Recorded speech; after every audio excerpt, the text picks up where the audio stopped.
The Universal Freedom of Expression Court is now in session. Honourable Judges Richard Danbury and Gerhan Gunatilek presiding, with Judge Cato Regan as President of the Court. The current matter before the Court is the case between A, B and X as applicants against the state Surya as respondent. Each side has 45 minutes to present their case, and first counsel for the applicants is requested to speak.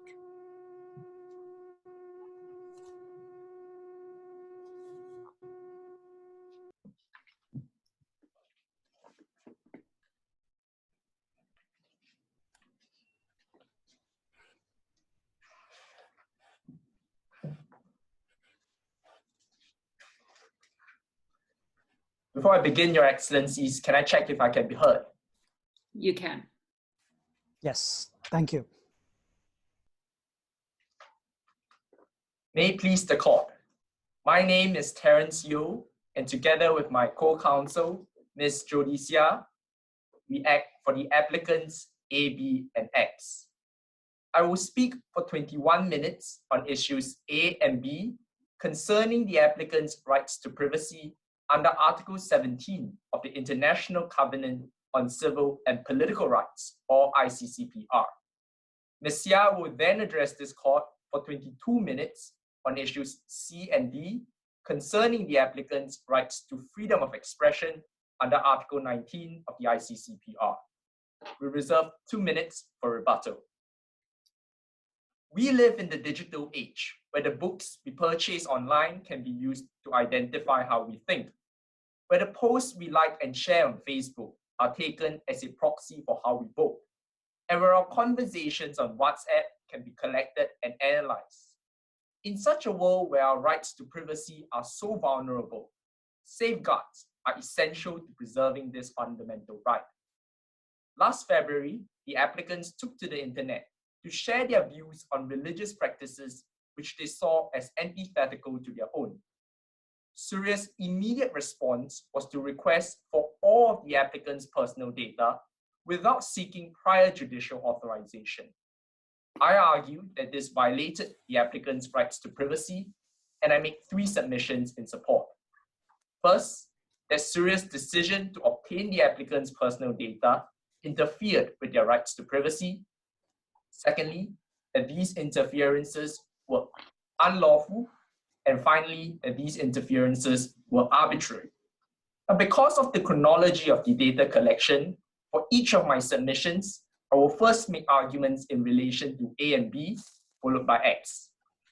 I begin with my first submission that Surya interfered with the applicants' rights to privacy.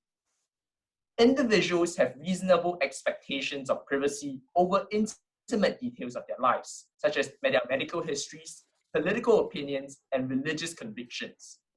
When states obtain information revealing these intimate details, the right to privacy is thus interfered with.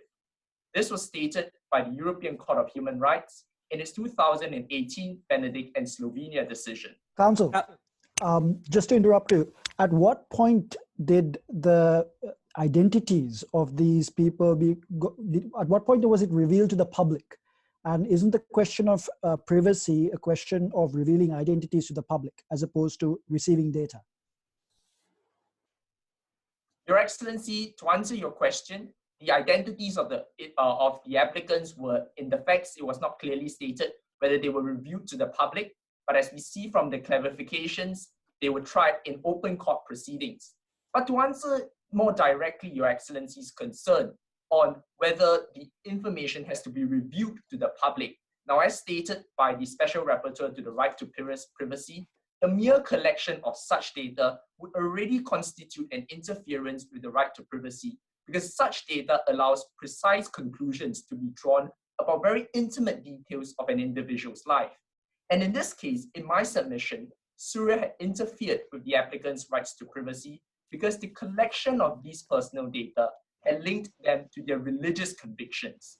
Now, first addressing— Counsel, just to follow up, would there be legitimate aims that the state could pursue when interfering with this right to privacy? Yes, Your Excellency. the right to privacy is not absolute, and the state can pursue and interfere this right to privacy if its interferences were lawful and not arbitrary.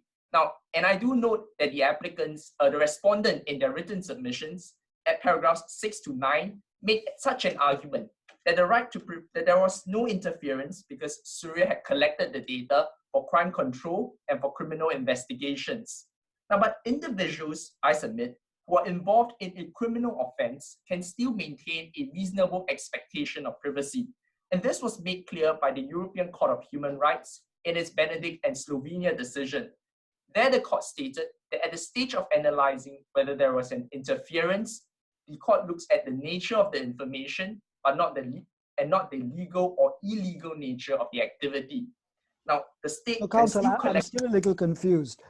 So on the one hand, you say that the identities of these people were only revealed at the point of the public hearing. But then you're also saying that the mere collection of data, personal data, is a violation of the right to privacy.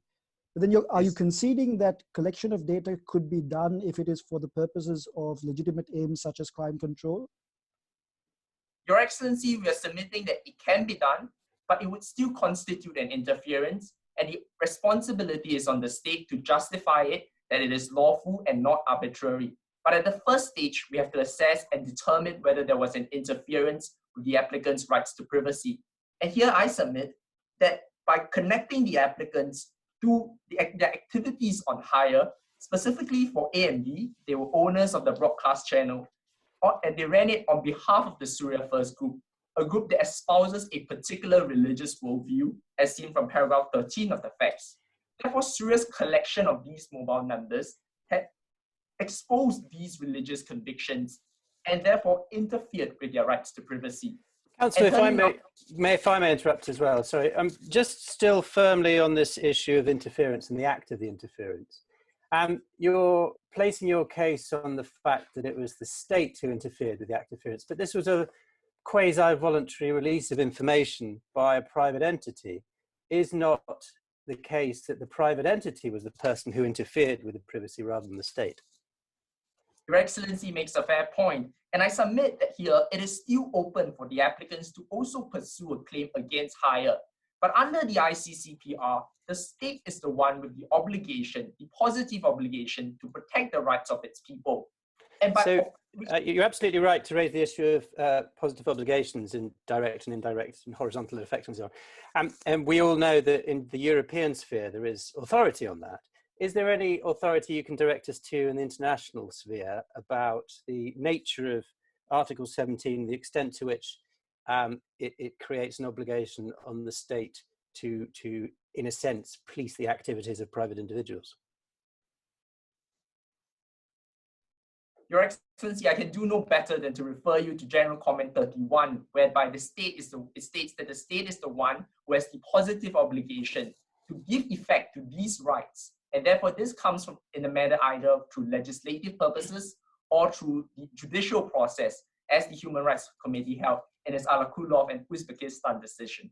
Counsel, just on the point of General Comment number 31, you're referring to the Human Rights Committee's General Comment, I presume. What is the status of the committee in relation to its ability and competence to interpret the ICCPR? Your Excellency, as stated by the International Court of Justice in its Amadou Sadio Diallo decision, the Human Rights Committee's opinions should be ascribed great weight because they are the chief interpretive body of the International Covenant on Civil and Political Rights. And in this regard, we also submit that pursuant to Rule 542D, the views of the Human Rights Committee should be regarded and ascribed great weight and be of persuasive value to this court.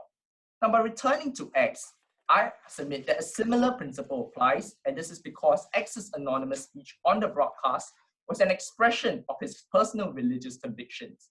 And although his speech was publicly broadcast, yet remained masked throughout the video, as seen from paragraph 16 of the facts. And for this reason, Surya also interfered with X's rights to privacy.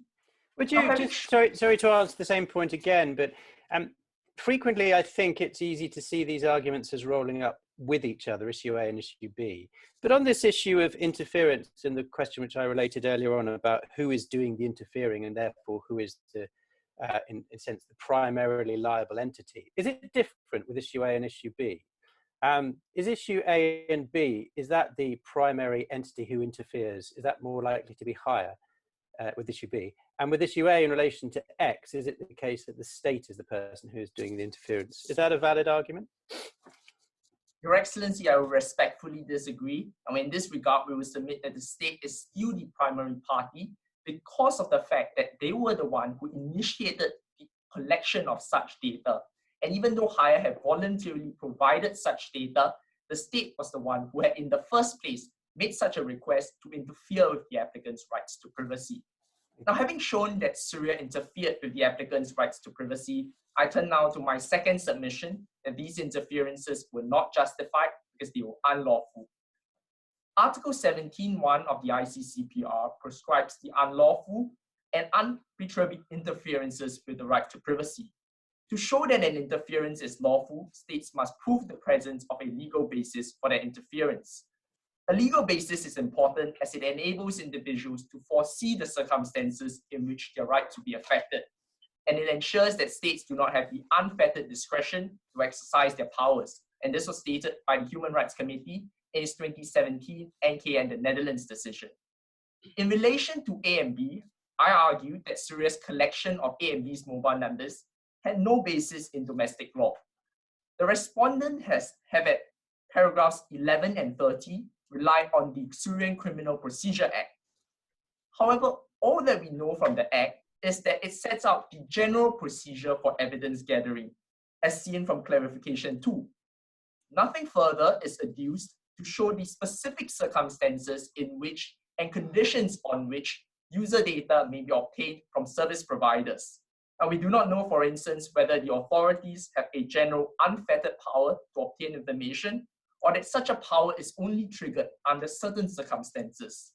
And this is problematic, and therefore Syria's reliance on the Criminal Procedure Act is problematic because laws that do not state with sufficient precision the scope of state discretion cannot afford individuals with a minimum degree of protection, as stated by the Yes, Your Excellency. I want to return to the point I raised earlier. Isn't there a distinction between interference in the course of collecting information for an investigation and interference in terms of revealing private information to the public?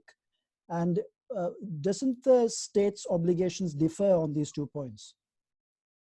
Your Excellency, we would submit that the state's obligations does differ in the sense of how they justify these interferences.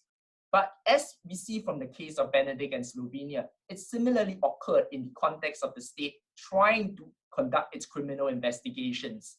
And therefore, we would submit that the state still has the obligation, even in the case of pursuing criminal investigations, to justify its interference.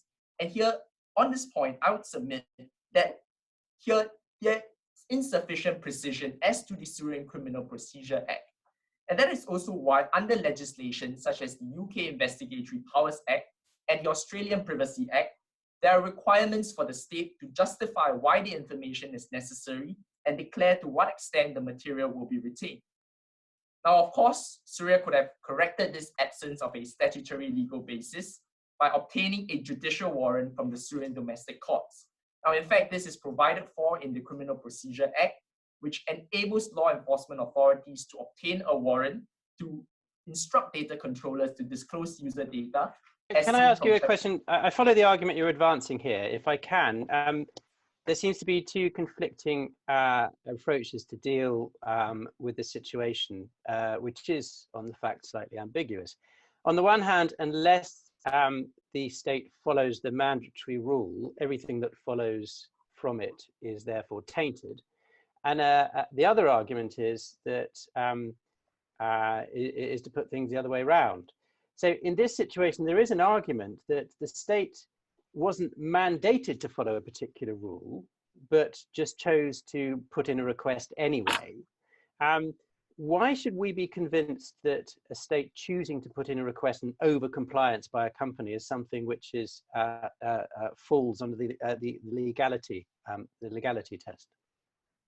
If I may clarify Your Excellency's question, are you referring to the state having its own margin of appreciation or discretion to decide its own procedures? No, it's the difference between a must and a can.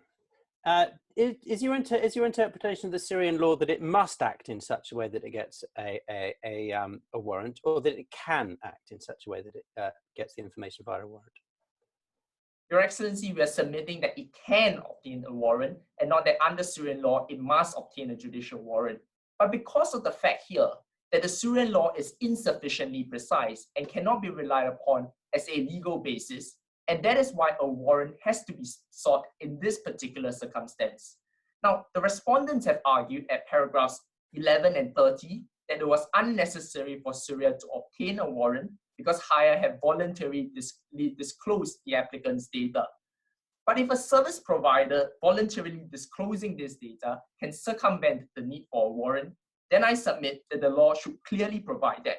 And given the fact that there is an absence of a clear provision allowing for the voluntary disclosure of data to circumvent this requirement of a warrant. Does that, this was the point I was trying to make, does that therefore follow in your grounds that any state where any state in any police organization or investigatory organization in any state is prohibited from merely asking for a voluntary disclosure of information?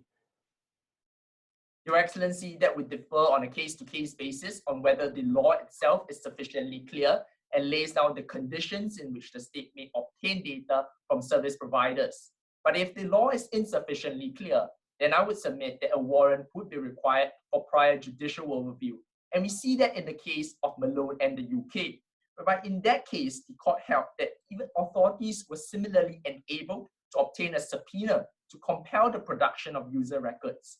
There was, however, a practice of voluntary cooperation between authorities and the post office to provide such records at the request of the state. Now, the court held that since the practice could not be established in written law, it effectively conferred an unfettered discretion to the state, and therefore it cannot be considered to be lawful.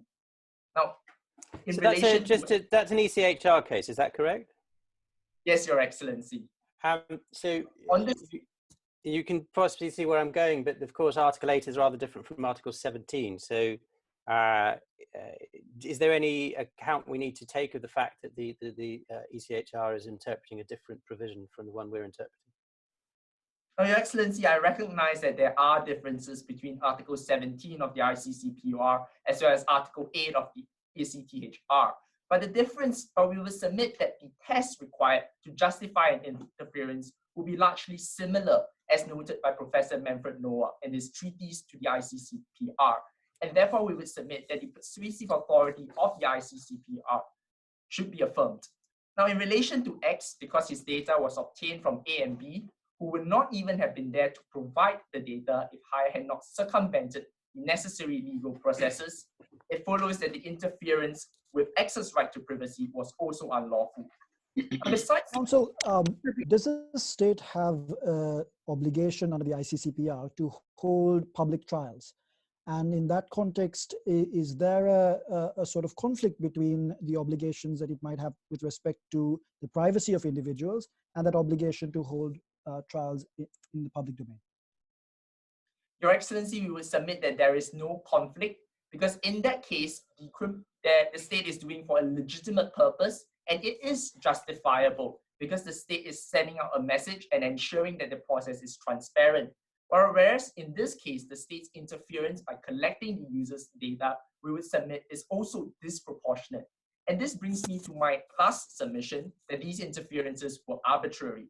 Now, first, we would submit that the interference was arbitrary because the scope of Syria's request was overly broad.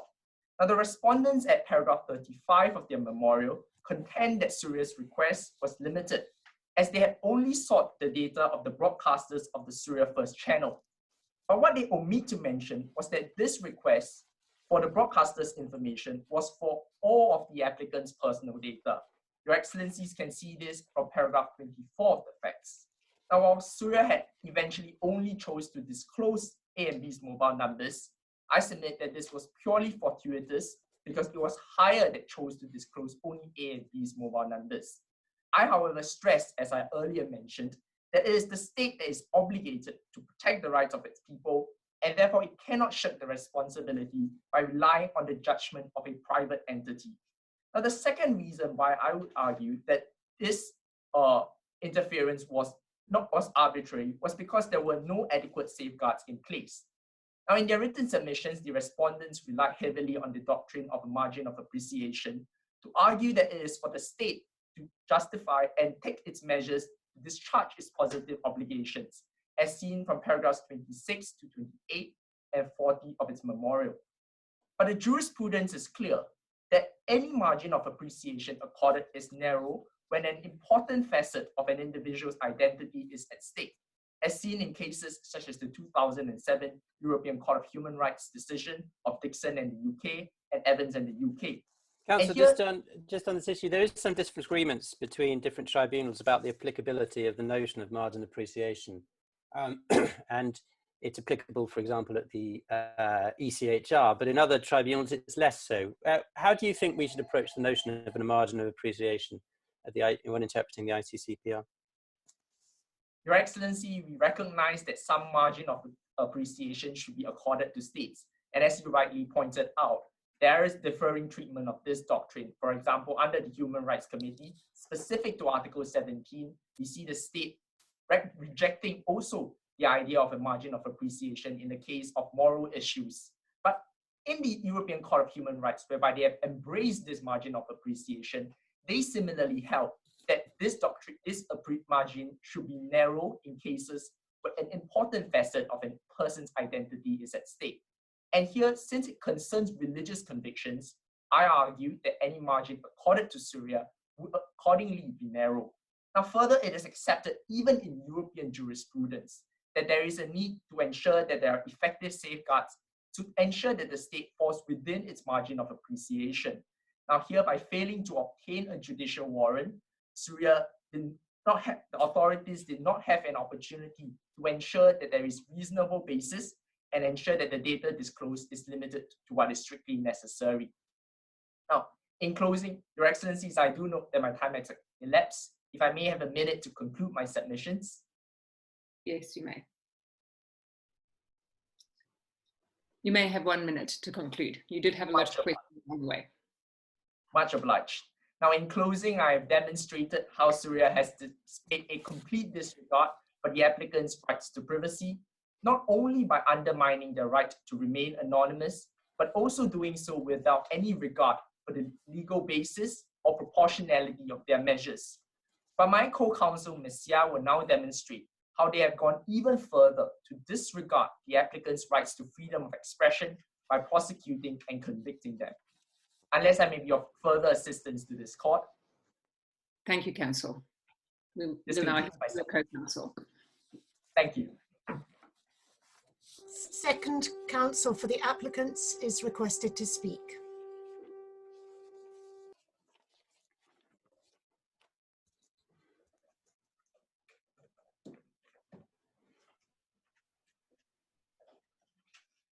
Your Excellencies, before I begin, if I can check that I can be heard as well. Madam President, Your Excellencies, may it please the court. My name is Jody Xia, second counsel for the applicants. I will be addressing this court on issues C and D, which concern the applicant's freedom of expression under Article 19 of the ICCPR. The freedom of expression is a right that is robust and resilient enough to protect a diversity of views, even if they offend, shock, or disturb society. In the context of Syria, the applicants had attempted to proselytize and to criticize the unjust practice of wearing blindfolds in public. Yet Syria's response was to resort to its criminal apparatus to silence and punish them. Under international law, the imposition of criminal sanctions amount to interferences with the freedom of expression. In my submissions, Syria cannot satisfy its burden of justifying these interferences because they failed all three limbs of the three-part test. To this end, I make three submissions. First, that the prosecution of the applicants did not meet the requirement of legality. Second, their convictions were not necessary, and finally, the criminal sanctions imposed on them were disproportionate. And since this three-part test is a conjunctive test, if this court accepts any one of my submissions, then a violation of the applicant's rights would be established. With this, I begin. So just as it's very helpful that you laid it out, but my interpretation of what you're doing is you're criticising the application of the law in this specific case as being in breach of Article 19. You're not making a submission that the law is facially void, facially invalid. Is that correct? No, Your Excellency, but the Syrian Penal Act, and specifically Section 220 as well as Section 300 are relevant in this case under my first submission, that of legality, where I understand that. So just to clarify my point, because I didn't express it clearly, and I apologise for not doing so. Is your application that the Act is in breach of Article 19, however it is applied in whatever circumstances, because of the nature of the wording, for example, because it fails the test? Or is your argument that in this instance, the acts, because there's two of them, or the sections, were applied in such a way that it was in breach of Article 19? Which of those two are you pursuing? Judge Danbury, my submission here is that the application of, I certainly accept that not every prosecution under Section 220 or Section 300 will not meet the requirement of legality. I accept that it would depend on the application of the law. But my submission is that application of the law inevitably depends on the wording of the legislation. And in order for laws to meet this requirement, they must demarcate and restrict the scope of discretion, of state discretion, with sufficient precision. The rationale underpinning this is twofold. First, so that individuals can reasonably foresee liability, and second, to prevent arbitrary abuse of state power. I deal first with X, who was prosecuted under Section 220 for forcible conversion. And if I may direct Your Excellencies to paragraph 14 of the facts. Just go ahead. If I can check. Yeah, go ahead. Go ahead. It will be seen that subsection 1 seeks to prohibit forcible conversions which are done either directly or otherwise. But Your Excellencies, if any form of forcible yet indirect conversion is restricted, this will restrict almost any form of practical proselytization. Furthermore, subsection 2 defines force as Counsel, just to interrupt you there, please. I'm not persuaded by that argument. What do you think the word forcible does in this definition or in this prohibition? Madam President, that leads me to my next point, that the definition of force provided for within subsection 2 is that of including, and I quote, a threat of injury of any kind, including threat of divine displeasure or social excommunication. I note that the respondent at paragraph 52 of the memorial argue that such terms are also found in the legislation of several state parties, such as in Indian legislations. But what they fail to bring to this court's attention is that these legislations have been heavily criticized, not once, not twice, but at least 5 separate times since the year 2005, and most recently in March of last year by Special Rapporteur Ahmad Shahid.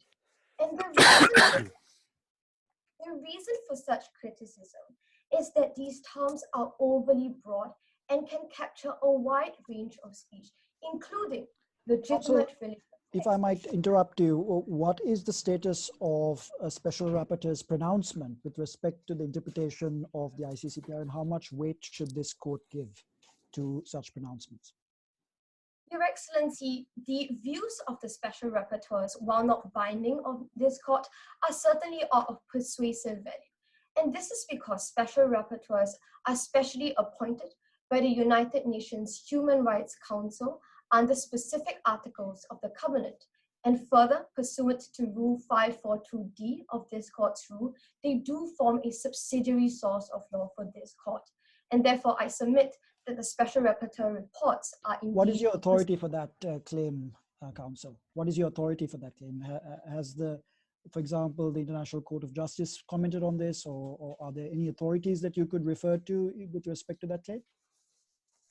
Unfortunately, I cannot refer Your Excellencies to a specific case, but I submit that it is of persuasive value as a subsidiary source of law, and Special Rapporteur reports are ultimately by human rights experts and therefore should be ascribed great weight. Returning to the question of forcible conversion, how, Counsel, would you interpret the rights that people might have under Article 18, subparagraph 2? Is that particular subparagraph providing for a very significant right against forcible conversion? Your Excellency, I acknowledge that under Article 18, paragraph 2, it states that no one shall be subject to coercion to have or to adopt a religion of this choice. But in order for forcible proselytization to be found, the crucial element is that of coercion. I note that this is what Section 220 of the Syrian Penal Act purports to achieve. But in doing so, and by specifically adopting overly broad legislation, it intrudes into another aspect of the right to religion, and that is the rights of others to proselytize and to persuade others to convert. And this was in fact the observations of Special Rapporteur Heiner Belfort in his 2012 and 2000.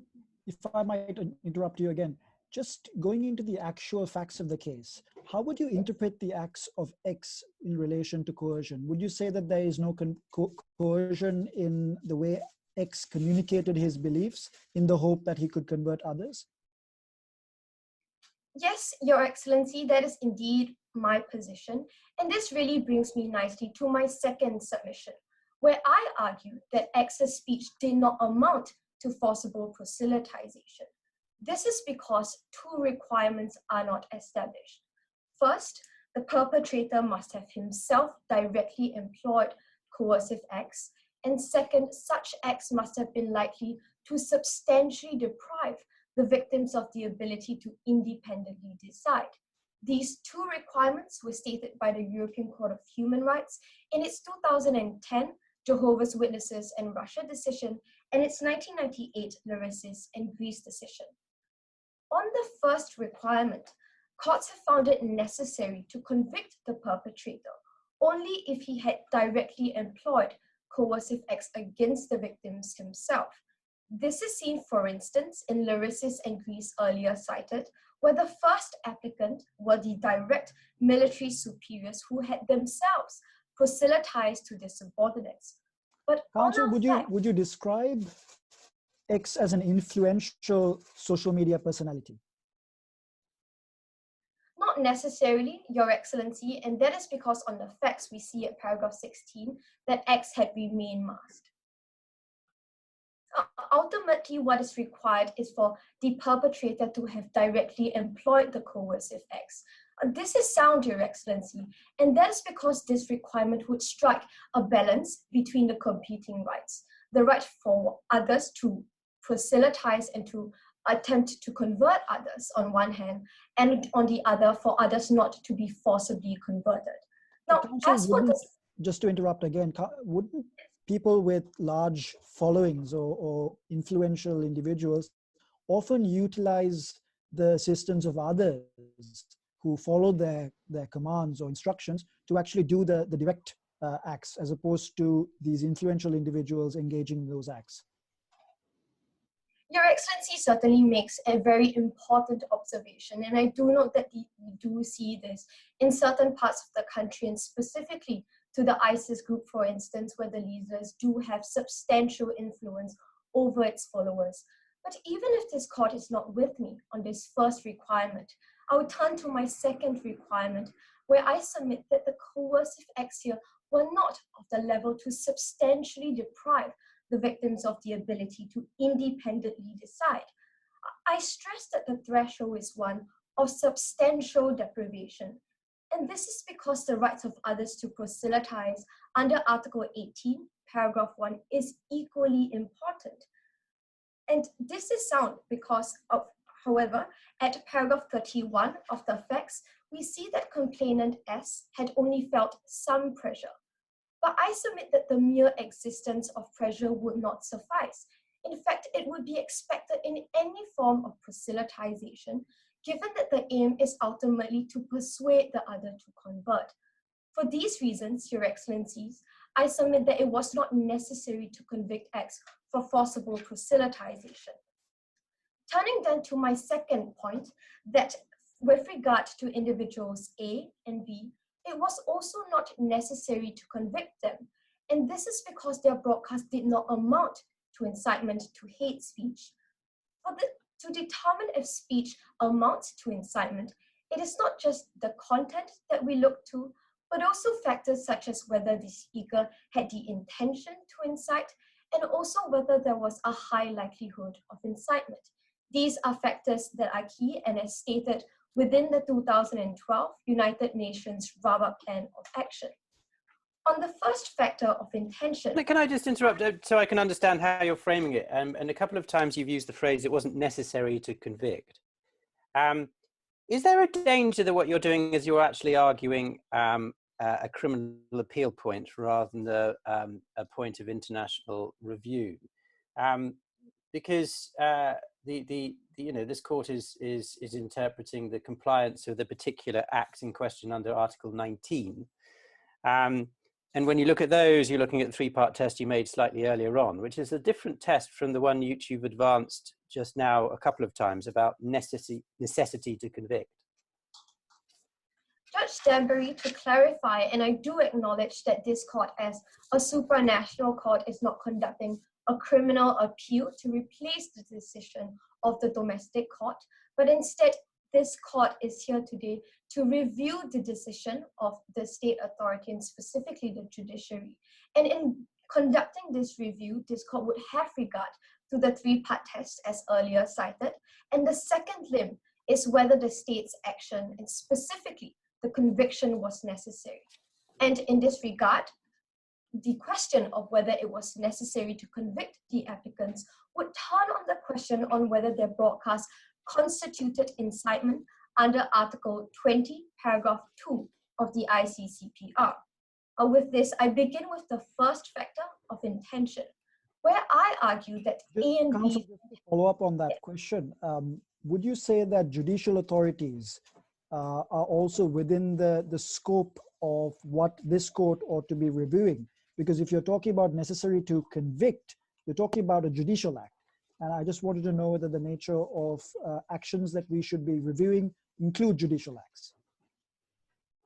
Yes, Your Excellency, it would also include the judicial acts, not only just the conviction of the applicants, but also the criminal sanctions that the judicial authorities have imposed. And that will be the subject of my third submission regarding proportionality. On the factor of intention. Yes, I'm sorry, just to go back to this again, it's because I'm having a little difficulty structuring your argument within the threefold test. You're saying necessary to convict. My recollection is the test is in a democratic society, which is slightly different, and there are different glosses by different tribunals on what that actual phrase means, necessary in a democratic society, as part of the threefold test.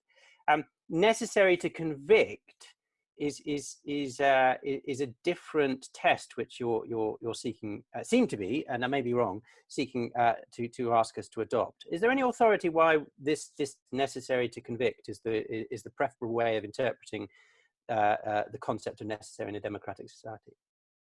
Judge Danbury, to clarify, I do accept that, or rather I do recognize that the test, as you mentioned, that of whether it is necessary in a democratic society reflects the test as formulated within the European jurisprudence. But as authorities such as Mark Nowacki have referred to, the necessary in a democratic society would involve two limbs: whether there was a pressing social need, and as well as whether the state's actions were proportionate. And this really corresponds to the two limbs, that of necessity as well as proportionality, as mentioned in the Human Rights Committee's 2011 General Comment 34. and the formulation as to whether it was necessary to convict the perpetrators in this case is a reflection of our pleadings that serious prosecution and conviction amounted to a violation of their rights. Now, I know that Madam President had a question as well. Yes, it was a very similar question, but perhaps slightly formulated differently. I mean, isn't the real issue here that we have to assume for the moment that the conviction may well have been legally correct within Syria, but the real question is whether the legislation in terms of which the conviction took place was necessary to serve a legitimate purpose in a democratic society. And so therefore the real question here is whether this legislation catching within it this conduct was necessary for the kind of public reasons that one would consider. This is not really an appeal on whether this conduct fell within the legislation or not, but whether, assuming the conduct does fall within the legislation itself, the breadth of the legislation is in fact necessary, and the limitation on freedom of speech is necessary. And I'm wondering if that isn't really the question you should be considering. Madam President, the question, or rather, Madam President raises an important question as to the relevance of the legislation. And I do not go so far as to argue that the legislation here is not necessary. In fact, I do agree that this is in compliance with serious obligations under Article 20, Paragraph 2, to prohibit hate speech by law. But the practice of supranational courts instead is to review whether this applicant's speech was such of a nature to amount to incitement that would give rise to a necessity for the state to prosecute and to convict the applicants. And this was seen, for instance, in the 2019 Tajiev and Azerbaijan decision before the European Court of Human Rights. And therefore, in assessing whether it was necessary to convict the applicants, I begin with the first factor of intention, where I argue that the applicant's intention was only to proselytize, which would not suffice for intention to incite to be found. And this is because there must... Question, I mean, if we're really considering whether this was indeed effectively some form of hate speech, which it was legitimate and necessary for the state to limit, to what extent do we take the context into account in not only the immediate filming that followed on the X's demands around people converting, but also the general social context? To what extent is that relevant in terms of assessing, sorry, I'm very sorry. To what extent is that relevant in determining whether this indeed is the sort of speech which it is necessary to control? Madam President is indeed right. And in fact, context is indeed one of the factors within the six-part UN Rabat Plan factors, and was also a key factor in the European Court of Human Rights decisions of Le Pen and France. While, however, in this case, even if we do take into account the subsequent copycat videos, which can be seen at paragraph 19 of the facts, this goes towards my second point, where I argue that there was no high likelihood of incitement. And this is because the Syrian community did not and could not interpret it as a call to incitement. To make good this point, if Your Excellencies would turn with me to paragraph 19 of the facts, we see that despite the numerous copycat videos circulating online, the most reprehensible incident was an individual being pushed in one video. Such conduct should certainly not be condoned, but is ultimately not an incident of mob attacks or mob assaults, such as in situations as seen in the TikTok application. Also, if I might interrupt you there, how would you interpret the term hostility found in Article 20, paragraph 2? Would what happened in Syria not fall within the ambit of that term, hostility? Your Excellency, hostility as interpreted within the 2009 Camden Principles refers to a manifestation of hatred and would happen where the applicants had resorted to speech that attack or include a general and vehement attack against a group of individuals. But my submission here is that the applicants did not, in their broadcast, attack the Anha adherents. Instead, it was only a criticism against the religious practice. Even the context, as Madam President pointed to earlier, we see at paragraph 10 of the facts that there had already been debates on this religious practice. And as for their broadcast at paragraphs 16 and 17, they referred specifically to the unlawful actions of the sightless and depicted the removal of the individual's blindfold. I submit that therefore there was no intention and no high likelihood of incitement, and therefore it was not. So you're raising points about asking us to interpret the likely consequences of a particular action.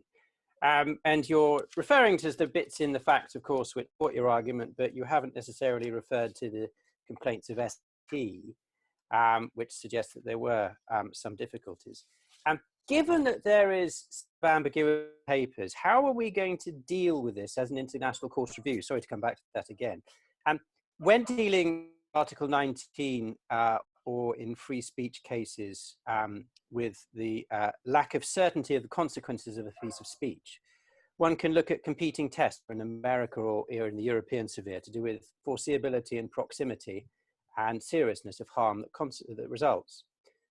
What should we do here? What sort of tests should we apply dealing with the fact that the context, as Madam President, is unclear on the face of the papers? What tests should we dealing with proximity and foreseeable harm?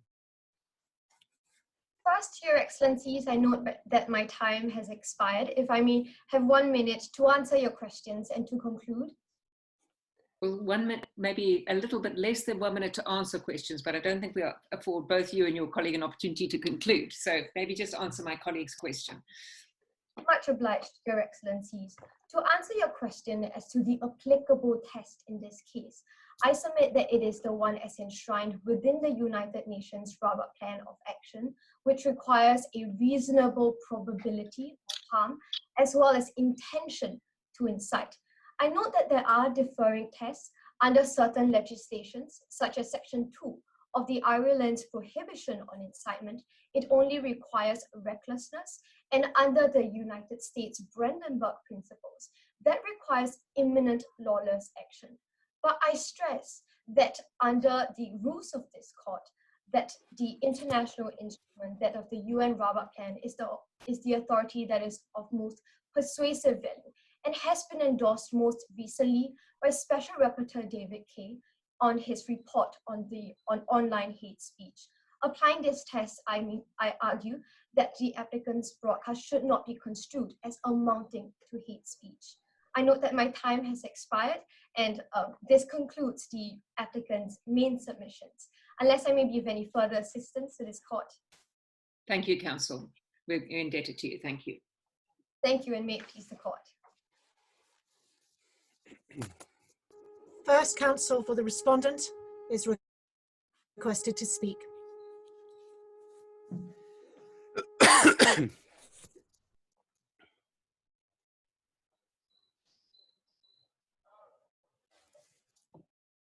Before I begin, Your Excellencies, can I just check that I can be heard?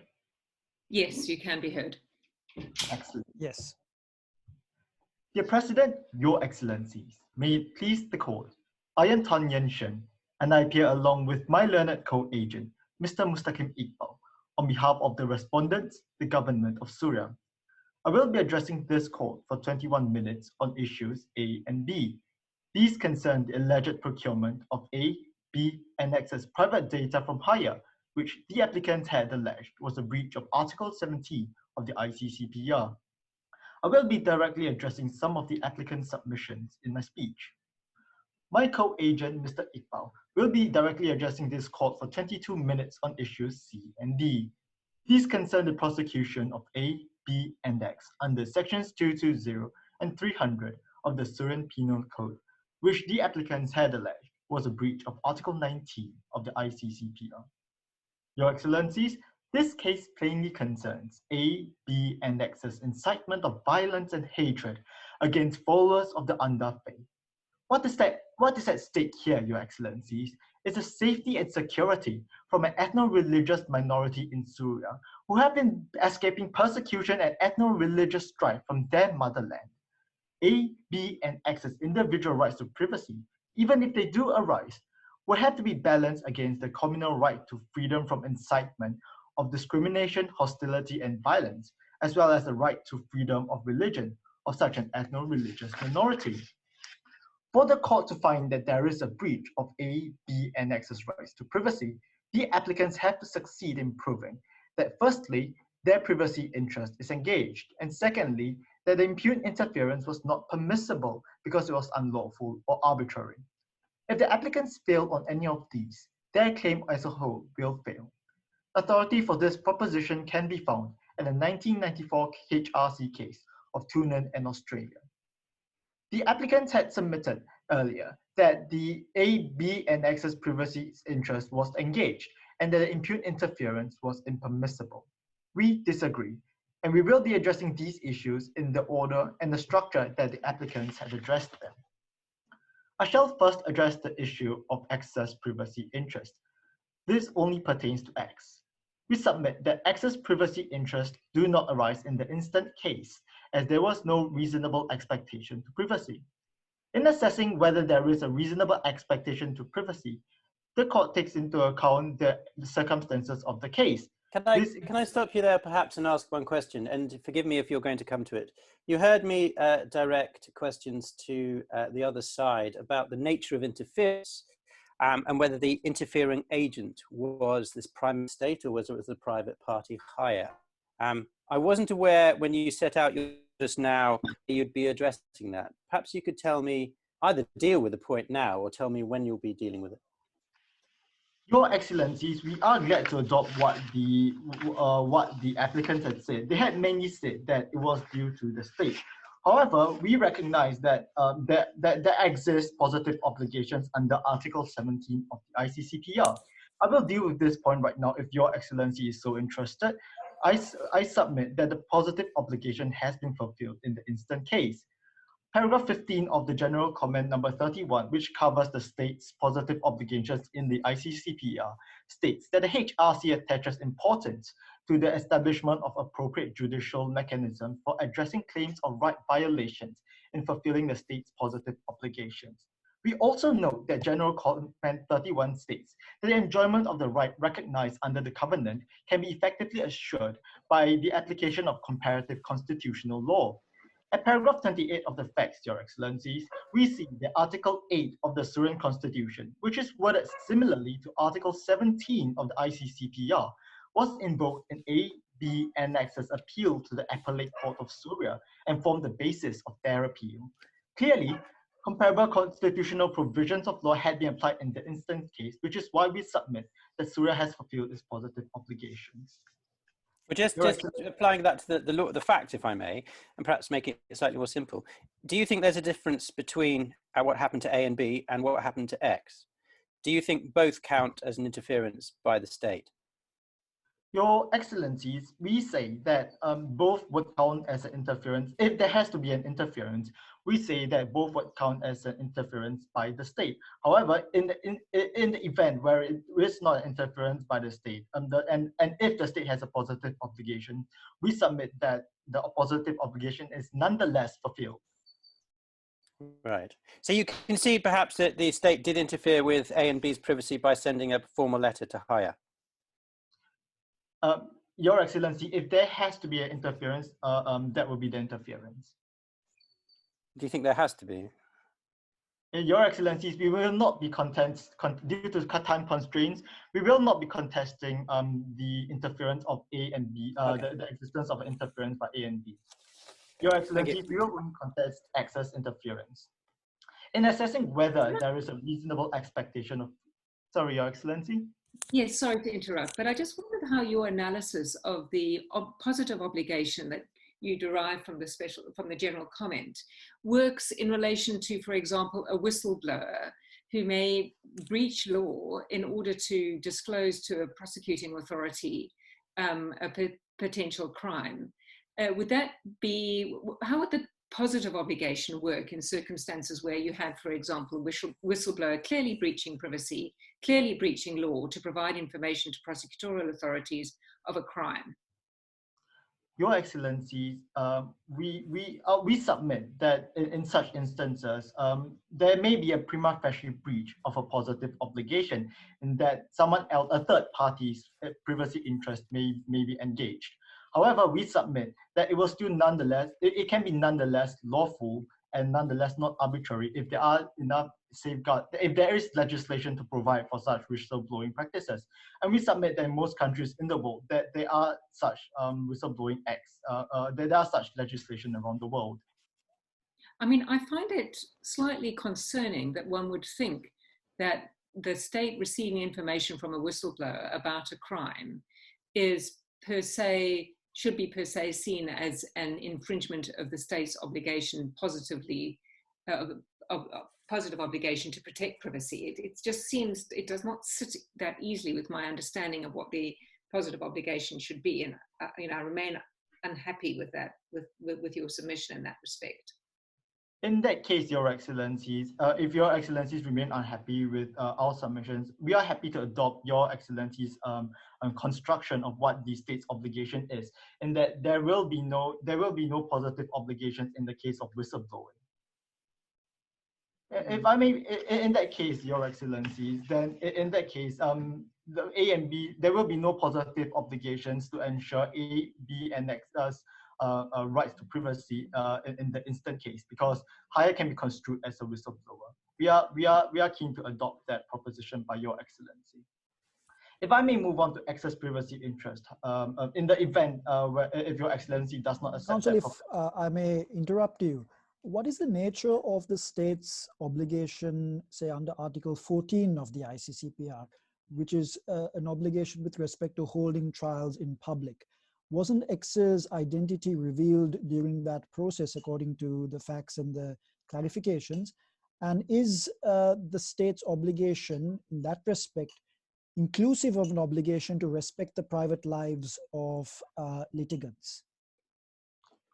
Your Excellencies, I may not be able to fully assist you from that case, but from my personal knowledge, I'm aware that many criminal trials are held in public unless there are several exigencies. For example, if the defendant or the victim was a child. However, in this case, they do not apply, and we submit that holding a trial in public can help to hold the judiciary into account as well, which helps us in establishing that there were adequate safeguards in the instant case.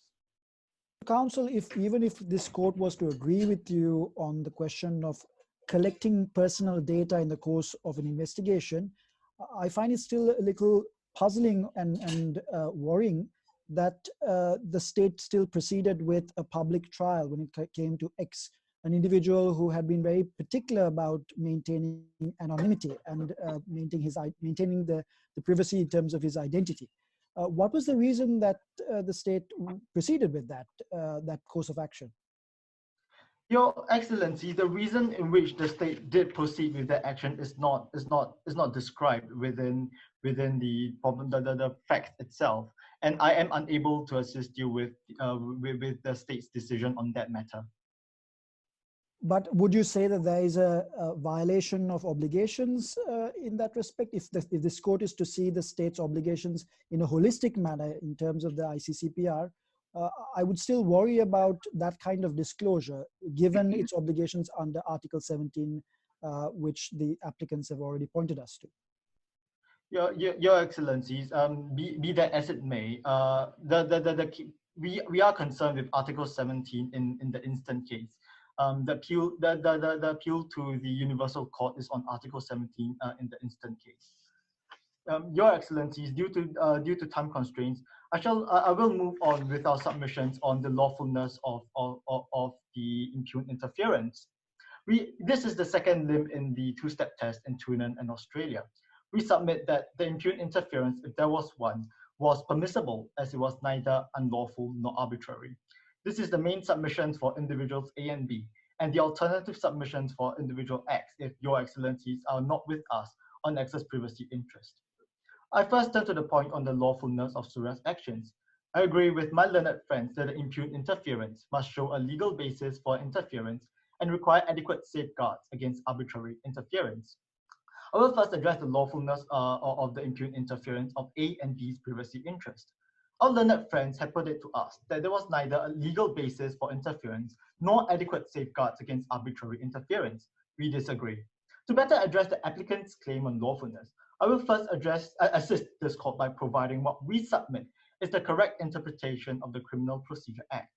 We agree with our learned friends and Judge Dembry's inclinations that Surya can obtain a judicial warrant, but does not need to. Can I just clarify, I didn't give an inclination, I was just testing when I was asking the question. I haven't revealed what my impression is about this. My apologies, Judge Dembry, but in any case, we agree with our learned friends that Surya can obtain a judicial warrant, but does not need to.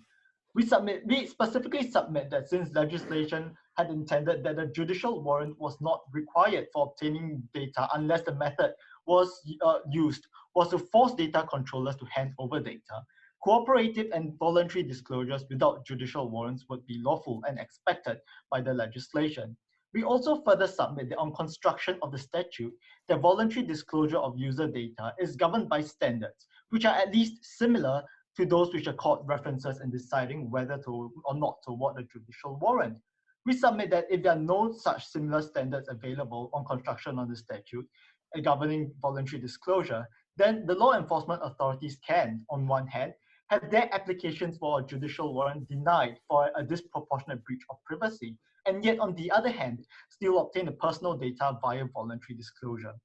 This would have effectively subverted the court's order and would have frustrated the Criminal Procedure Act. And this would be an unlikely interpretation of the legislation at hand. Therefore, we submit that the correct interpretation of the Criminal Procedure Act was that there are foreseeable standards to ensure that the mechanism of voluntary disclosure is not used in an arbitrary manner. Therefore, we Can I just just a little question here. Is what you're doing, you are advocating to us how we should construe the Domestic Criminal Procedure Act to be compliant with Article 19. Why is it incumbent on us to interpret it in such a way as to save it? My apologies, Your Excellency. Your Excellency, we submit that this is the only natural interpretation of the criminal procedure. It's just to stop you there, if I may, and sorry for being rude, but it's not the only natural interpretation, because we heard the other interpretation from the other side. It is an interpretation of how we deal with this ambiguity, but it's not the only one. So the question comes again is what? Sorry, Your Excellency. In that case, Your Excellency, we then submit it is the most likely one considering the circumstances of the case. And it is what we will be going with. We move on to the issue of a judicial warrant. The applicant had further submitted that the absence of a prior judicial warrant meant that there was a lack of safeguards. We submit that a prior judicial warrant is not in itself necessary for a measure to be considered as one having adequate safeguards to counter abuse of power.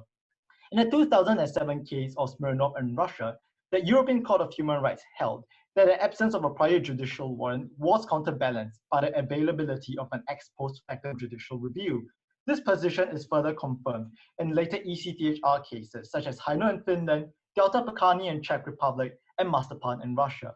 As we have submitted previously, Your Excellency, the actions of the government have been reviewed by the appellate court in Surya. I now turn to the lawfulness. My understanding of the argument on behalf of the applicants was that one of the issues here was that the Surya had failed its positive obligations to provide a legislative framework in terms of which the disclosure of private information by a major private entity holding that information was properly regulated, and that in the absence of that, you could not perceive this disclosure to the state by hire, taking that example for the moment, to be lawful. What is your response to that? That in fact, the positive obligation of privacy here requires the state to enact legislation to regulate any even voluntary disclosures from third parties who are in possession of large quantities of private information. Your Excellencies, we submit that in this case, this legislation has been fulfilled by the Syrian Criminal Procedure Act. The Syrian Criminal Procedure Act, as we have previously submitted, enables and governs voluntary disclosures as well by the construction of the Act. Therefore, Syria has fulfilled its positive obligations. But it doesn't deal at all with the problem of the extensive private information held by major private entities. There's just no regulation of that at all, as I understand the legislation, or we certainly don't know. It's not in the statement of facts. There seems to be, and it's not been relied upon as a legal basis here. Your Excellency, I am unable to assist you with that point. That may be the case. That is not stated within the facts of the case itself. And we submit that that the applicants what we thought the applicants were alluding to was that they submitted that the interference was the obtaining of A and B's private data from Hire, and not Hire's retention of A and B's private data. That is not their case, Your Excellencies. Your Excellency, we now turn to our arguments on arbitrariness. If Your Excellencies will recall, an impugned interference needs to be both lawful and not arbitrary. An impugned interference is not necessary in the circumstance.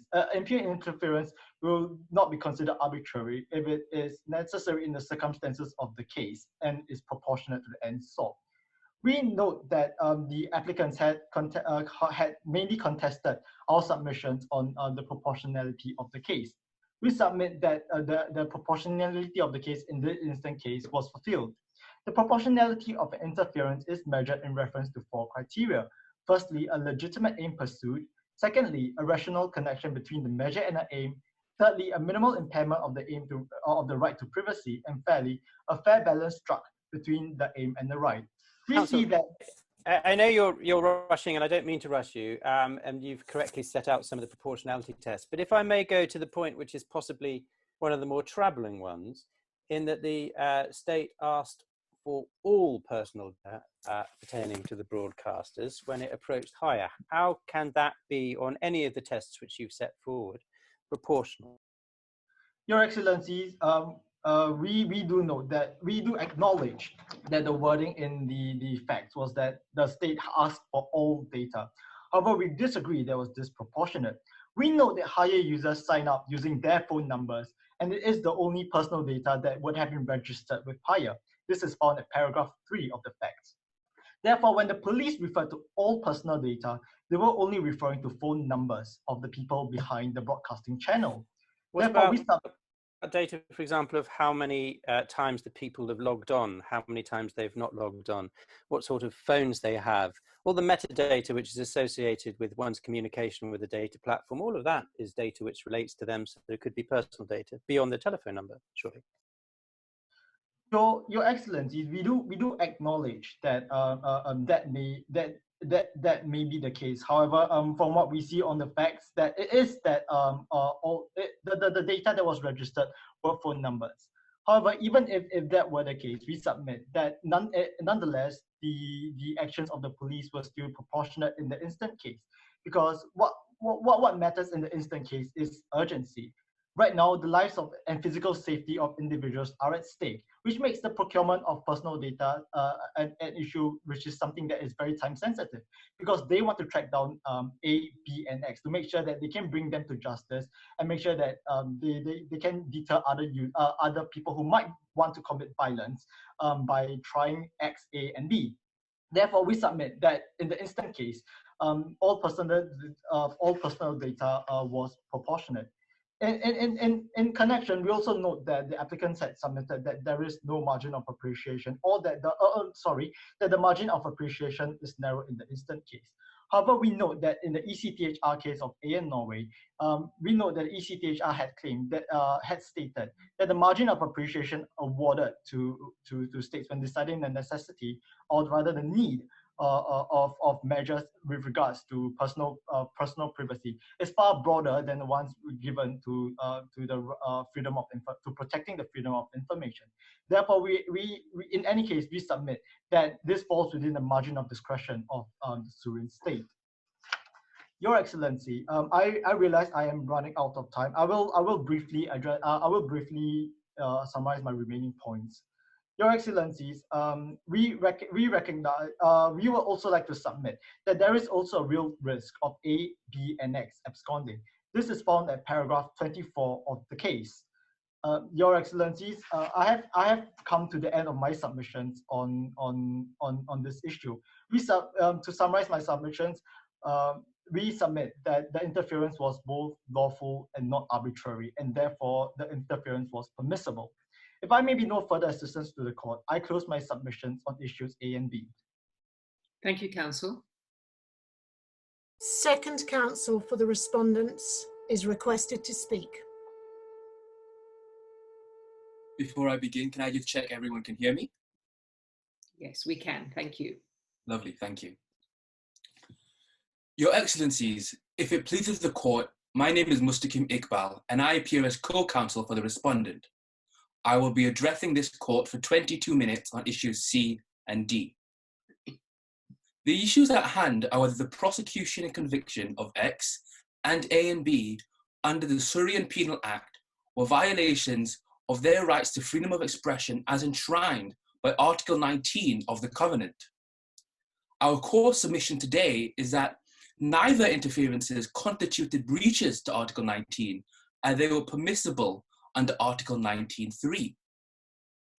We would like to reinforce that the task at hand is not to engage in a forensic examination of Section 220 or Section 300 in abstracto and in isolation, but rather to assess the validity of the application of either sections in this specific particular case, alluding to the conversation had between the bench and the applicant earlier. Authority for this approach can be found in the UN Human Rights Committee decision of Forest in France, taken in 1986.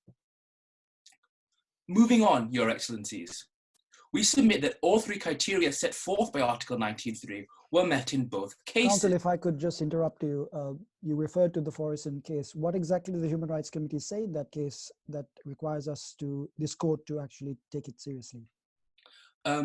Your Excellency, in that particular case, the court conceded that the act in question, on different circumstances and under different conditions, could perhaps lead to measures and actions that were incompatible with the covenant as a whole. However, the court in this particular instance was asked to examine and analyze the application of that statute in the case before it. But since then, hasn't the committee taken the position that a law, in order to be permissible under, say, Article 19, it would need to be accessible and it would need to provide a reasonable ability for individuals to foresee criminality? And hasn't the committee evolved its position since that particular decision? Indeed, Your Excellency, but we see that evolution as part of a progress and not a replacement of the Forreston decision. The correct test, as Your Excellency pointed out, is indeed accessibility and whether it was sufficiently precise, but we would like to apply those two limbs, those two parts of the test, again, in the circumstances before us today. So let's look at the phrase divine displeasure, for example. How would you say that particular phrase is precise and accessible? First and foremost, Your Excellency, it was accessible given that it was a published law at the time of X, A, and B's offences. And in terms of precision, I would like to put forth that it can be easily characterised as any threat of violence or force or harm given forward by a divine figure, such as God, or in the instant case, the Son. Proceed, Counsel, proceed. In Your Excellency's question, he alluded to one of the three parts of the test used by the applicant to provide a for by law part. However, to begin my submissions, I would like to first turn my attention to the last two parts. The fact that it must be necessary in a democratic society. And under that, of course, the pressing social need and the proportionality. As I believe that is where the crux of this case lies. Once that has been dealt with, I will be sure to later proceed to respond to the applicant's claims regarding the provided for by law limb. As the applicant clarified, and as has been clarified by the European Court of Human Rights in the 2015 Grand Chamber judgment of Delphi and Estonia, for there to be a necessary, for an interference to be necessary in a democratic society, there must be the need and the proportionality. To show that need, the reasons advanced by the state should be relevant and sufficient. The sufficiency of the reasons depend on the public interest involved and the correlation between the expression and the protected interest, as held by the 1976 ECHR case of Handyside and United Kingdom. It is submitted that there are two reasons we have such a pressing social need for interference in the instant case. Firstly, drawing on guidance from the Rabat Plan of Action, it is clear that X, A, and B all advocated hatred against those of the interfaith in a manner that constituted incitement to discrimination, violence, or hostility. Counsel, I find the line of reasoning a little confusing, and you're going to have to help me a little bit. In the case of X, isn't the allegation, or isn't the prosecution based on the fact that X is accused of proselytizing in a manner that constitutes forced conversion? And in the case of A and B, the allegation is quite different. It's in relation to the incitement of hatred or incitement specifically with respect to violence, discrimination, or hostility.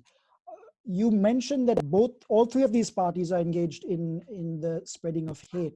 So I'm just a little confused as to how this court should differentiate between the two cases before this court.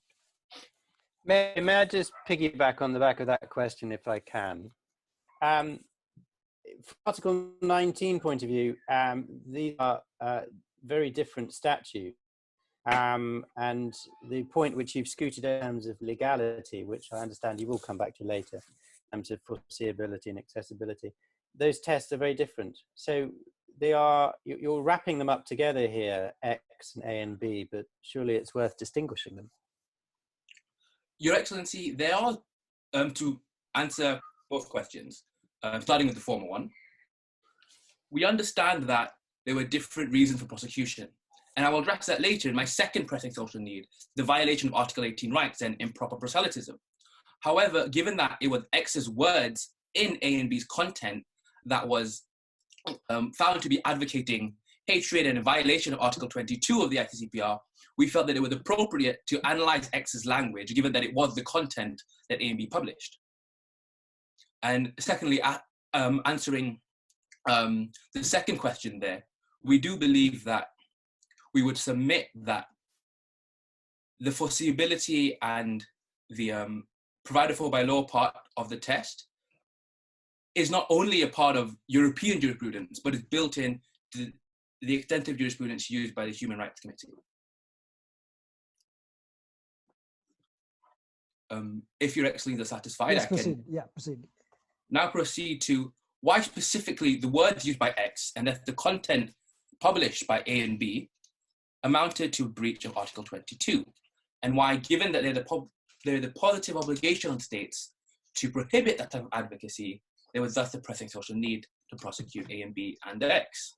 So I'm going to jump in right at there, because you're now citing quite correctly, of course, Article 20, subsection 2, but there is ambiguity about how they relate to each other, Article 20 and Article 19.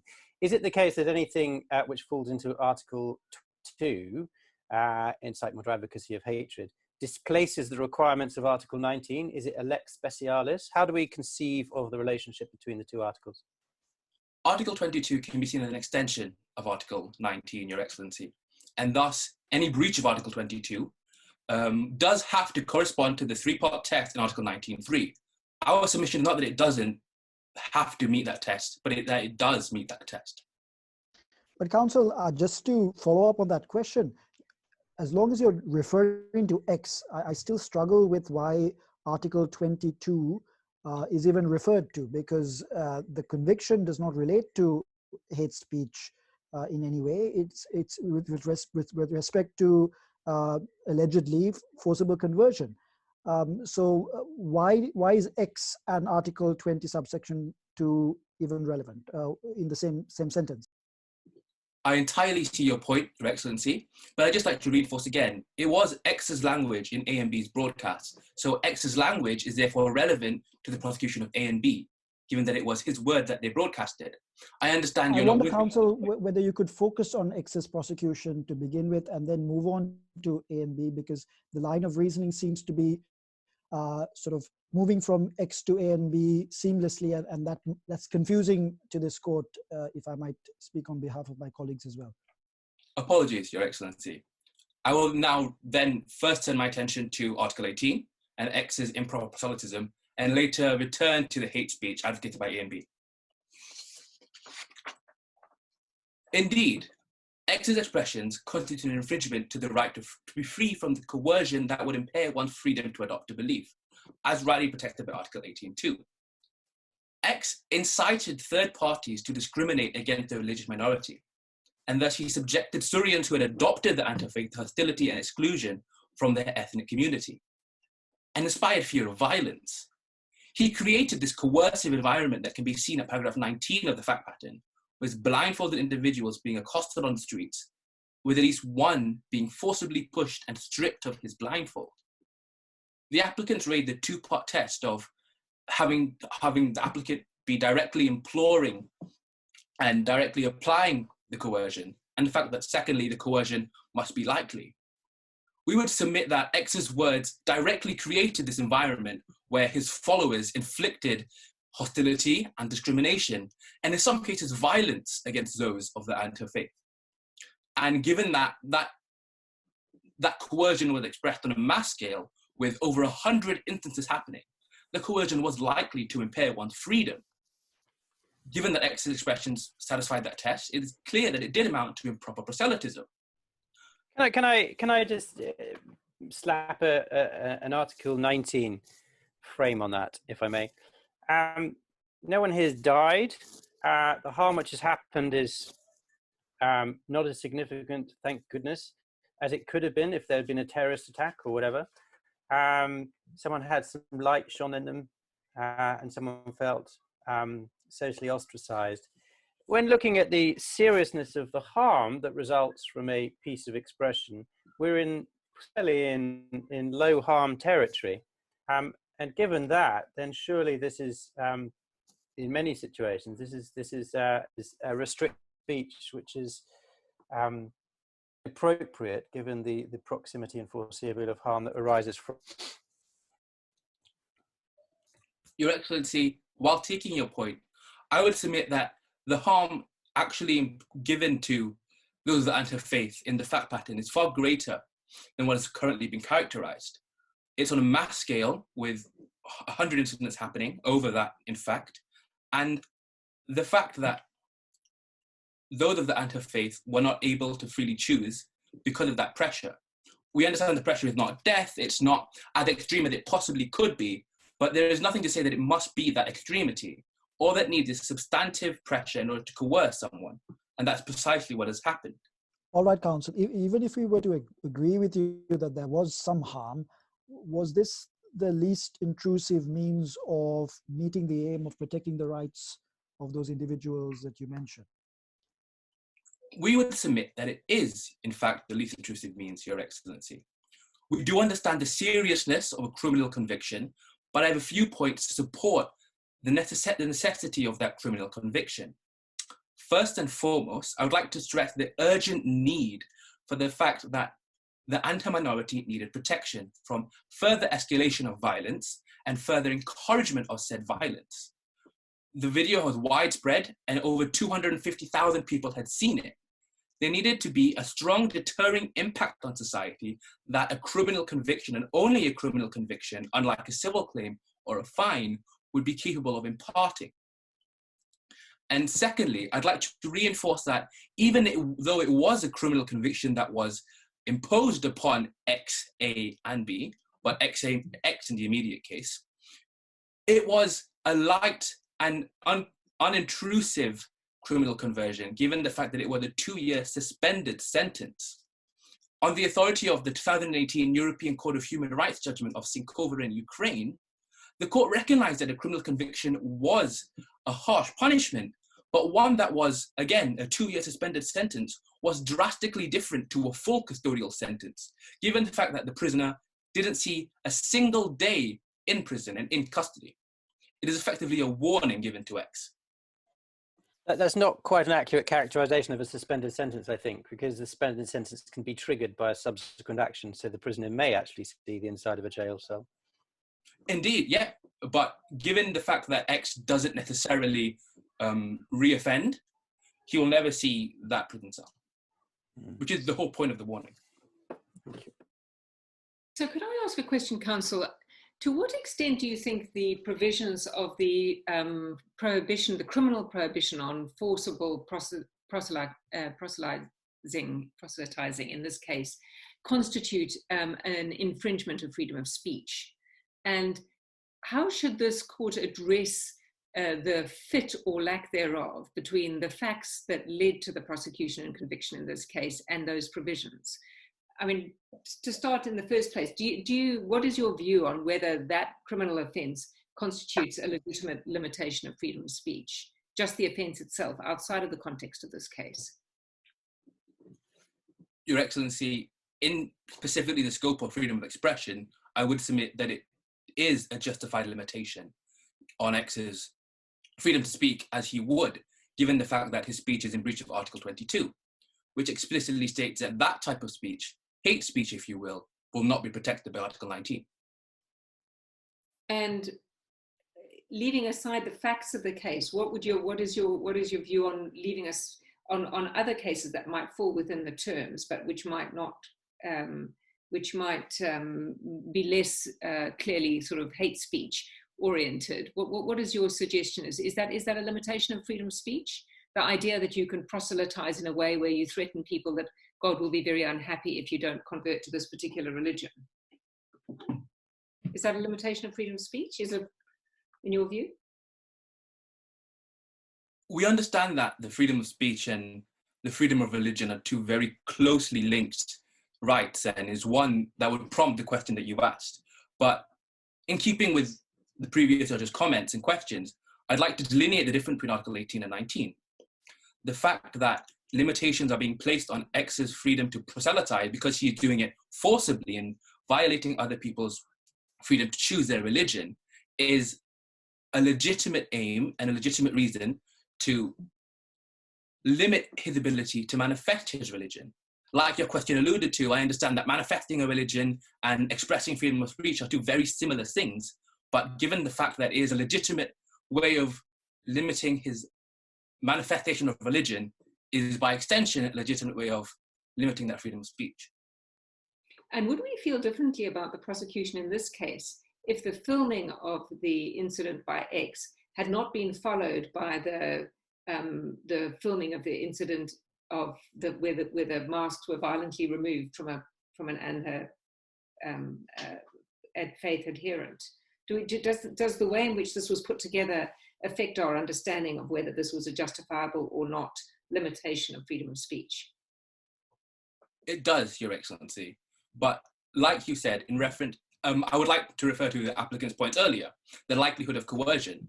We don't insist that likelihood doesn't matter.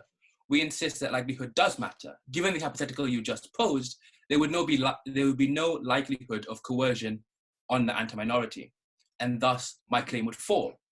However, that isn't the instant case. There is an extremely high likelihood of coercion, as we have seen from the outcome. So that's a slightly dodgy logic, if you don't mind me saying, we've seen what the outcome is, therefore the consequence was likely. Likelihood is something to do with how you foresee something is happening at the time.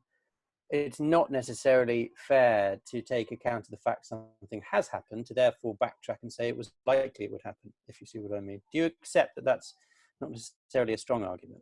We understand it by no means our only argument, and we wouldn't say simply because, using hindsight, that this is the outcome that occurred, it must have been likely. But I would still submit that it is still useful as guiding evidence, contributing to my larger argument that it was likely. Counsel, on the question of the prosecution of A and B, if you don't mind me moving on to that particular point, how should this court interpret the term advocacy under Article 20, Section 2 of the ICCPR? And how does A and B's conduct fall within the scope of that term advocacy? Your Excellency, advocacy, defined in the Camden Principles, involves the public expression of an intention to promote hatred. It's clear from the facts that is what A and B were liable for and what they did. By posting X's video and by using X's words and embracing them as their own on their platform, that effectively made it a public expression of incitement to hatred. Counsel, wouldn't you describe A and B more as intermediaries? And in this context, would they be active or passive? We understand the seductiveness of the intermediary argument, Your Excellencies, but I will maintain that that role is inappropriate for A and B. As Clarification 41 provides us, A and B were actively involved in the production of the channel. They were not merely passive, they did not merely repost X's content, but they contributed to the content that appeared on their channel. Furthermore, in keeping with the theme of A and B, it can be seen in, for example, the Delphi case I previously referred to, that the fact that a platform publishes content which inspires and incites third-party comments and actions means that they can be found liable.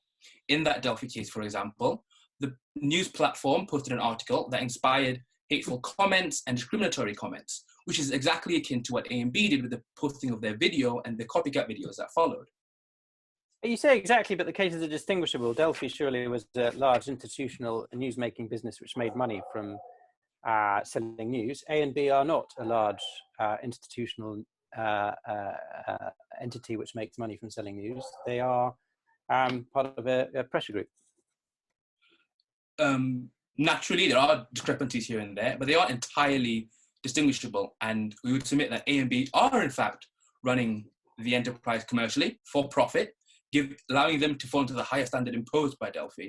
And secondly, given the fact that A and B were publishing news, were widespread, and had a large following in Syria, akin to the large following that Delphi had in Estonia, the positions were similar, and similar enough for the cases to apply. Aware of me being short on time, Your Excellencies, I would like to quickly wrap up why it was provided for by law. We understand that there is some vagueness and some broadness to the terms used in Section 220, as the applicant pointed out.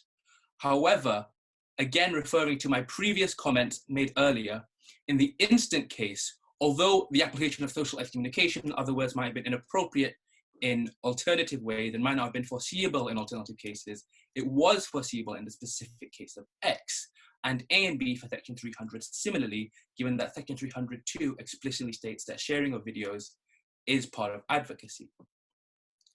I'm aware that my time is up, Your Excellencies. If I can be of no further assistance, I will end my case there. Thank you, Counsel. We're indebted. Thank you.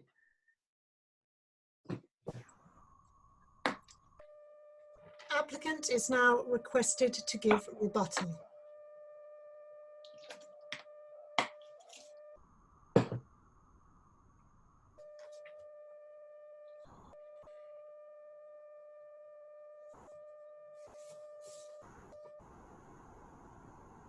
Sarah, you're still on the mic and it's making a buzzy noise.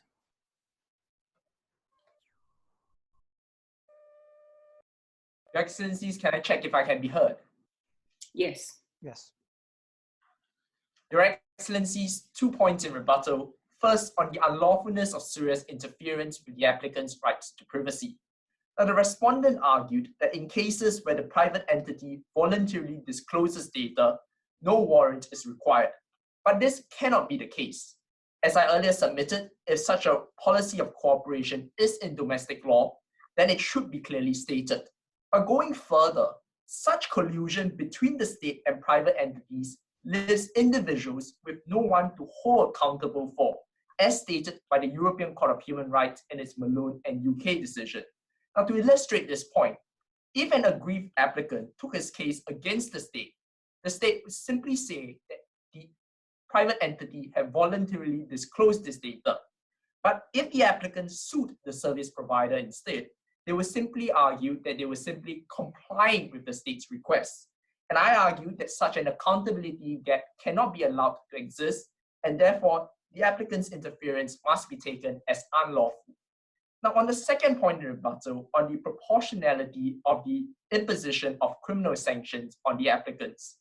Now, upon questioning by this bench as to whether serious measures were the least intrusive means to achieve the aim of protecting public order and the rights of the UNHA adherents, now the respondent conceded that criminal sanctions are serious sanctions.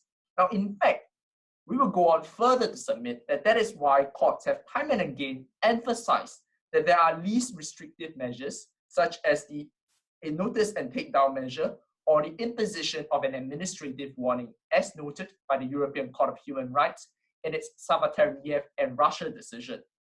Your Excellencies, these non-criminal penalties are well able to achieve the state's aim of protecting the UNHA's rights. Therefore, we submit that the state's interference was disproportionate. And unless I may be of further assistance to this court, Thank you, counsel. this concludes the applicant's case. Thank you. Please note, the co-host has now enabled private chat between a respondent and respondent, and they now have 3 minutes to confer before presenting their SIR rebuttal. Thank you.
Your Excellencies, can I check that I still can be heard? You can be heard. Yes. Much obliged, Your Excellencies. Your Excellencies, I have 2 points to make, both on the second rebuttal made by the applicants. My first point is that the notice and takedown, they have argued that the notice and takedown procedure would have been appropriate in the instant case. However, we beg to disagree.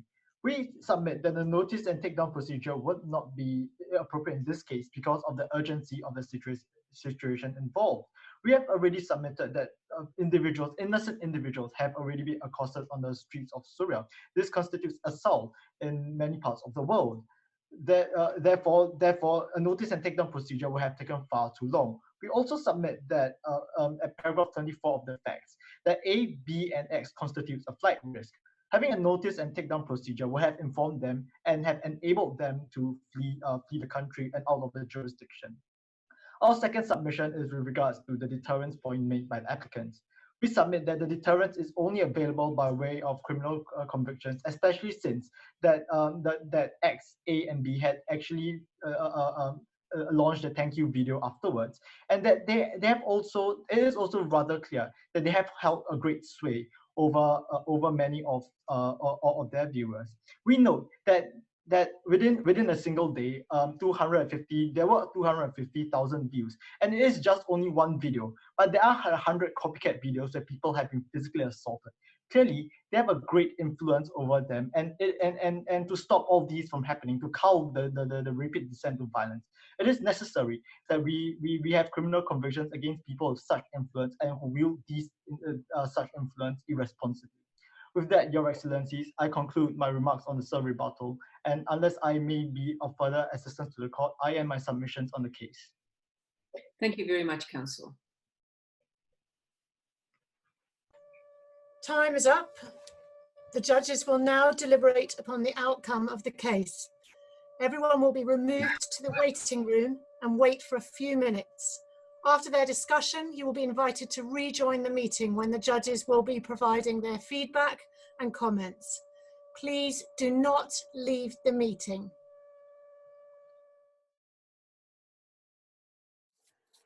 Great. Well, thank you very much, and congratulations to both teams. It was an excellent moot conducted under somewhat trying circumstances, but I think all of the judges really enjoyed your arguments and found that it was a lot smoother in experience than I think we had all feared.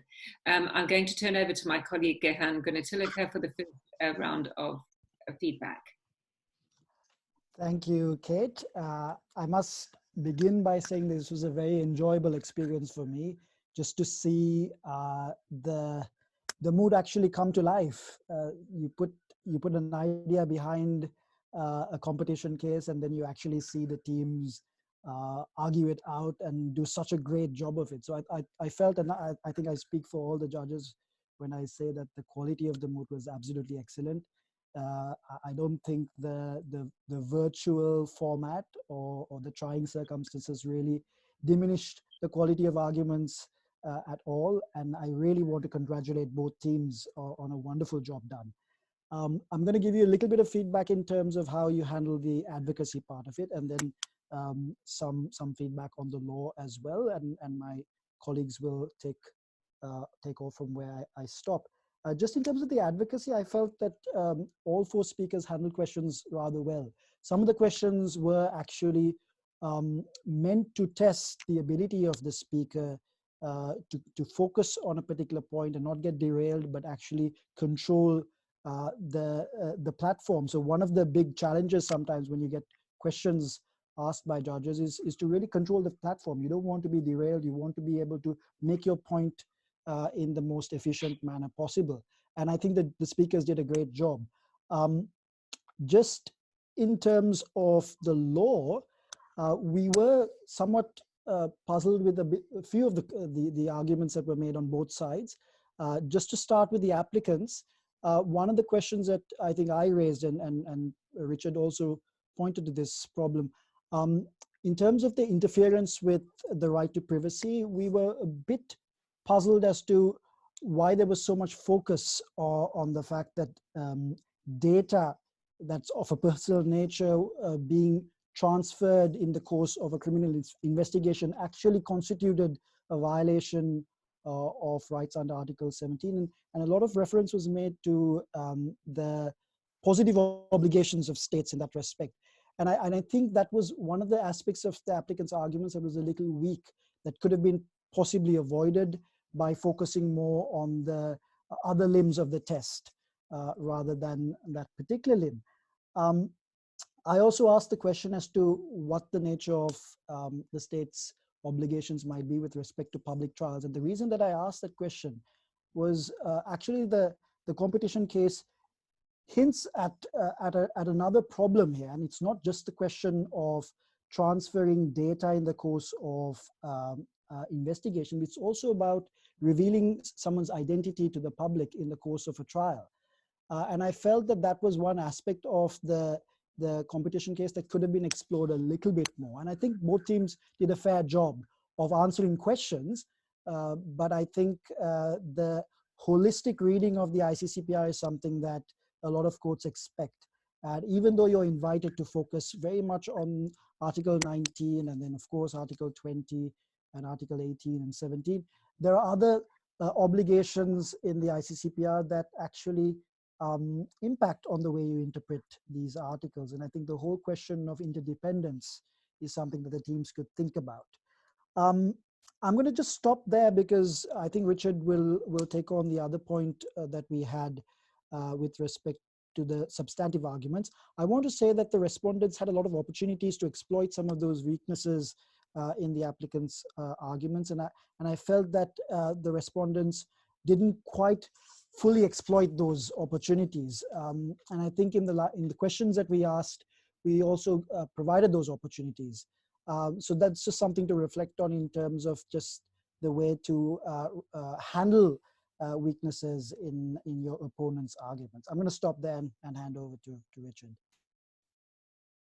Thank you very much. I'd like to agree with everything Gehan said. One thing to point out is to compliment everyone on how professionally you delivered this moot in very, very trying circumstances. I mean, it's really awkward doing this in front of a Zoom. And a friend of mine who lives around the corner, who is a QC, has just begun to do her hearings in exactly the same sort of process. So she's doing hearings before judges. And she's had to put a note on her door for her children, telling them not to, because she's terrified at the idea that she's appearing before a High Court judge. And rather like that clip in the BBC when someone's interviewing children come in the background, she's terrified that her child's going to come in and go like this at the same time. So the whole format is difficult, but you've done extremely well. I do think it's probably useful if I make one comment on each of you and then move on, rather than make lots of comments on everyone. And we've been encouraged to make comments because you haven't had an enormous amount of feedback on this competition so far. So a little comment on the presentation, and then perhaps one comment on the law. So applicant 1 and also applicant 2, there was some skillful judge handling on there. So I came out with one question, or we came out with one question, to which you said, good question. And although you must not overuse flattery, it's quite a powerful tool to use on occasion to compliment the judge on how pellucid and intelligent they were, even if you think they're stupid. Don't overdo it, but it was a cool thing to do, and good timekeeping as well. Applicant 2, you were thrown a curveball by me midway through, and I picked you up on how you were characterizing the test, and I said you'd mischaracterized the test. You could see, I could see you thinking quickly, and you came out with a resolution about it's just being one phrase in a way of understanding the 3-part test. I think it probably wasn't. I think there was a mistake there. The general point here is, for everyone, I guess, is how to deal with a situation when you are asked a difficult question you haven't got an immediate answer to. And you should always, when you're doing these things, when you're having moots, you should prepare some sort of escape plan in your mind. It's going to happen at some point in your life that you'll ask a question you don't have an immediate answer to, and you need to think in advance about what am I going to do. And there are lots of different options, some of which are more successful with some benches than others. You could postpone the answer. I'll come to that in a moment. You could lay smoke and try and convince them that they are wrong. There are lots of different ways, but whatever it is, try and think in advance about how you're going to deal with that when it happens. Respondent 1, very difficult. I don't know where you are, but it looks like you're in a hotel room and it's dark outside. And you did very well under trying circumstances. I must admit, I'm wondering, what's that picture on the wall behind you? Is it the skyline of Singapore or something? Yep, very impressive. An observation for you is, I got the impression, and it were difficult because you could see you were handling your papers in front of you. I got the impression that you were keen to make your way through everything. Good time management isn't necessarily the same as making your way through everything. It's advancing all of your arguments, but responding appropriately when questioned. And a couple of times you let kind of demotic language in. At one point, some lines of, well, that's what we're going with. Which is not kind of the language you should perhaps be using. But I understand that you're under enormous pressure when you were there. So be careful about how you structure your presentation, I think, and how you deliver it on occasion. I responded to, it was very clear. You came across as the reasonable advocate, the judge's friend, which is how ideally advocates should come across as a trustworthy person. I don't think perhaps either respondent, as Gehan said, picked up on some of the vulnerabilities of the applicant's oral case. You did both pick up on the applicant's vulnerabilities in the applicant's written case, and I think that might be something to improve on. So there we are. Enough from me. I shall pass over to Kate. Great. Well, thanks very much. And I don't have very much to add to my colleagues other than to congratulate you all. And perhaps to note that I think it was particularly, what I felt watching this was, it is quite helpful to have a podium and to stand up when you're speaking and to be able to control your paper and see. And I felt that for the respondents, that was more difficult. Managing paper in a desk in front of your laptop and your screen is more difficult. And I thought that was evident here. I think that you all managed questions pretty well. I thought that the applicants had certainly prepared on some of the questions that came and were quick and good with authorities, as were the respondents at times. And I think that the on the law question, as Richard has said, the issue around necessity in the freedom of expression limitations analysis was not as well handled as the rest of the applicants' argument, and perhaps respondents could have pushed home a little harder on that. But I think that you all did well. I think generally, I think that the standard of mooting was extremely high. This was a difficult problem, and there were a range of different things, and I think you were all on top of a lot of legal materials, which was very good. You were very quick to be able to answer them. You were familiar with the facts when pressed, and all of that is a sign of really good mooting. So on balance, I think this was excellent mooting.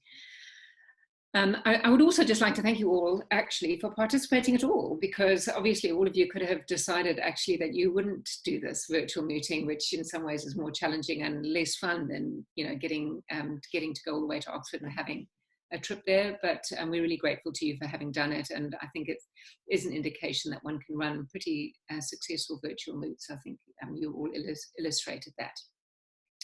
Turning then to the things that really, I suppose, interest you, I'm going to start with the winning team and then move on to the question of oralists.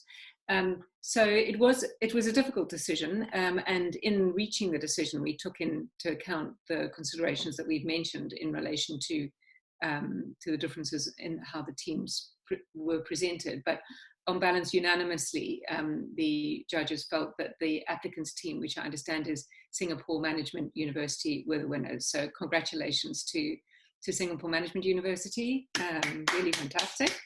Sorry, we haven't got 150 people clapping, but we're very proud of you. But we know that the second team was the Oxford University team, and congratulations to them too. They did extremely well to got there. Turning then to the announcement of Best Oralist. Again, this was a unanimous decision of the judges without much discussion. And the winner of the oralists for this year is Terrence Yeo from SMU. Congratulations, Terrence. We want to announce a runner-up Best Oralist. We felt that all oralists were excellent, but the runner-up oralist is Speaker 2 from Oxford University, Mr. Kim Iqbal. Congratulations, Mr. Kim.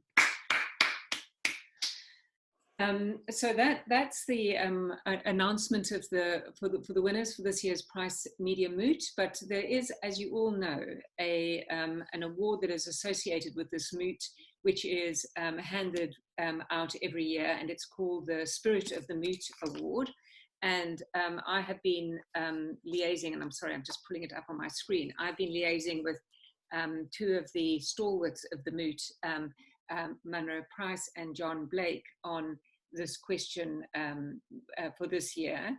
And I want to say that we feel very strongly that we want to announce the moot. And I'm going to read from the email that came from John Blake, who was one of the three of us who considered this.